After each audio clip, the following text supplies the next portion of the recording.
ကြော်တယ်ဒီအခုလုံးဘယ်လိုတိုင်းလေးမှာပါနော်ဒီလိုပွဲလေးစစ်စစ်ပေးရအတွက်ညတညတော့ပြင်မခံတော့ကျန်တဲ့ကြော်လာရောင်းတာပေါ့နော် ဘယ်လိုမရော ပြောရှင်နဲ့လှူလိုက်ရတယ် ဘယ်နဲ့ပွဲရောက်လာရလဲအမ ဒီမှာစစချင်းကဈေးဖောက်ကောင်းတယ်စကန်နဲ့ရှင်းလိုက်ရသေးတယ်နောက်ပိုင်းတော့ရှင်းနေမဟန်အလင်းရသေးတယ်တယောက်တပူဝေးလိုက်တယ် နောက်ပြီးတော့အမရဲ့လက်ဖက်ရော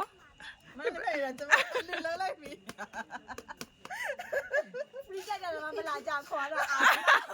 ဖရီးတိုက်တာလည်းမလာကြလို့ခေါ်တော့အာနေပါတော့ ကျန်တဲ့လေးတွေကြတော့မချစ်ရဟိုဘက်တော့ကြရှိတော့ယူသွားဆိုပြီးပေးလိုက်တယ်ကိုတို့ဒီဘူးပေးလိုက်တာပြီးတော့ဟိုတာ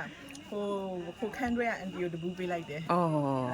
အရှင်လူလို့လိုက်တာပေါ့ဗလာတိုင်းနေမှာ လူလိုက်ရပါ တော်တော်များများလူလဲ လက်ဖက်ရတော့ဒီတူကတော့အရင်တိုင်းပဲချစ်ရသေးဘူးမချစ်ရသေးဒီတူကတော့စားလူနေပြီအဲ့ဒီကတော့ free ပဲ free ပဲ ဒါပေမဲ့မလုပ်ဘူး